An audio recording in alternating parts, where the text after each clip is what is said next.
These architectural features once defined American neighborhoods, but vanished almost overnight, taking an entire way of life with them.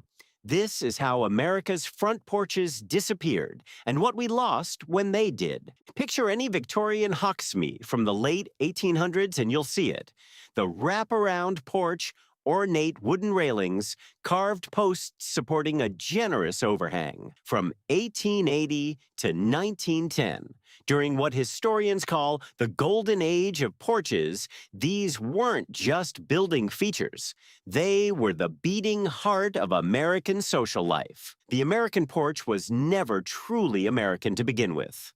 Its roots stretch back to West Africa, where homes were built around shaded communal spaces designed for survival in brutal heat. These ideas traveled across the Middle Passage, evolved in the Caribbean, then found new life in humid southern cities like New Orleans and Mobile, where airflow meant survival and survival meant porches. By the Victorian era, industrialization had transformed porches from necessity into art. Mass production made elaborate wooden gingerbread details affordable for ordinary families. You could flip through a catalog and order ornate columns, decorative brackets, and intricate railings, all manufactured on an industrial scale.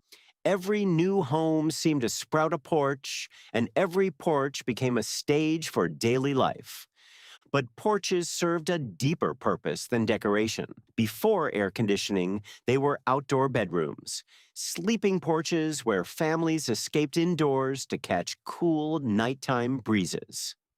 Medical wisdom of the time held that fresh air prevented tuberculosis, one of the era's leading killers. More importantly, porches were where neighbors became friends, where children played under watchful eyes, where the boundary between public and private life gently blurred. Then came the forces that would destroy this world.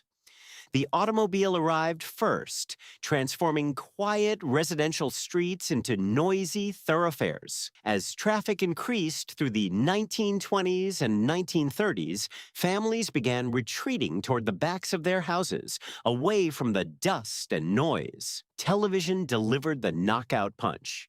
By 1955, half of all American homes had a TV set. Why sit on the porch watching Neighbors when Milton Berle was performing in your living room?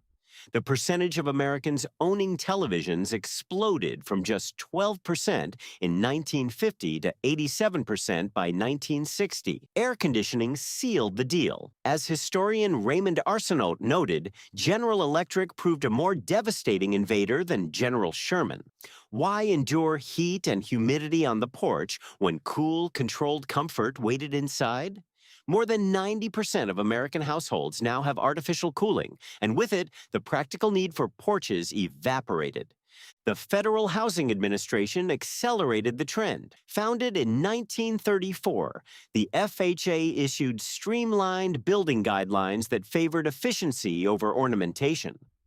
When William Levitt revolutionized American housing with his mass-produced suburban developments, porches were among the first casualties. The original Levitt townhouses were just 750 square feet, with no basement, and crucially, no porch. This wasn't just architectural evolution, it was social transformation. Author Tom Nichols observed that we shifted from homes with prominent front porches overlooking neighborhoods to homes with private back decks. We traded connection for privacy, community for comfort, presence for efficiency. Yet something remarkable is happening. The American porch is experiencing a renaissance.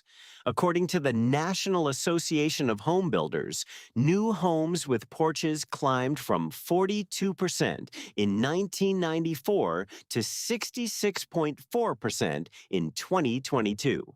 COVID-19 reminded us what we'd lost.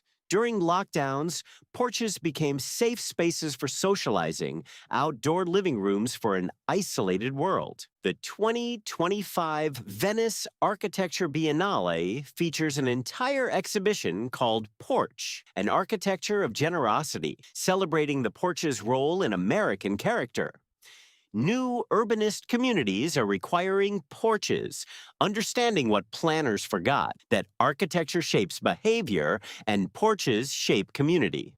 We didn't just lose a building feature when porches disappeared. We lost a way of being neighbors. Now, as we build them back, we're not just reviving architecture. We're rebuilding the social fabric that once made neighborhoods feel like home.